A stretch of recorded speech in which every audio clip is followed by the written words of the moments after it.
Pernah bayangin, Batavia di abad ke-17 itu bukan cuma pusat perdagangan, tapi juga pernah dilanda wabah kusta yang bikin satu kawasan kota benar-benar dikucilkan. Ini kisah yang jarang dibahas. Pada abad ke-17, Batavia berkembang cepat sebagai pusat VOC.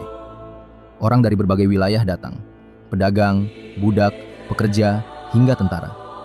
Tapi mobilitas sebesar ini membawa satu masalah besar, penyebaran penyakit kusta yang waktu itu belum ada obatnya dan dianggap sangat menular. VOC awalnya panik. Catatan arsip menunjukkan semakin banyak warga, terutama budak dan penduduk miskin, yang menunjukkan gejala, luka kulit, mati rasa, bahkan deformasi. Karena stigma dan ketakutan, pemerintah kolonial memutuskan mengambil langkah ekstrim, mengisolasi para penderita.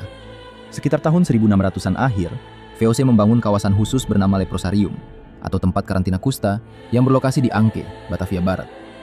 Tempat ini mirip pulau sosial, dipagari, dijaga, dan orang yang masuk jarang bisa kembali. Tujuannya sederhana, memisahkan mereka dari pusat perdagangan dan permukiman Eropa.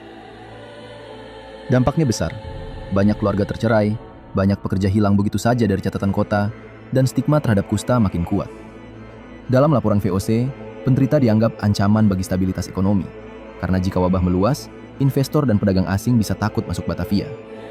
Lebih tragis lagi, fasilitas medis saat itu minim, perawatan lebih menyerupai pembuangan. Penderita bertahan hidup dengan bantuan kecil dari pemerintah atau sumbangan gereja. Secara sosial, Batavia jadi kota yang semakin terbagi. Eropa, pribumi, budak, dan mereka yang dikucilkan karena kusta. Baru pada abad-abad berikutnya, ketika ilmu kesehatan berkembang, pelan-pelan sistem isolasi ekstrim ini ditinggalkan. Tapi dampaknya panjang.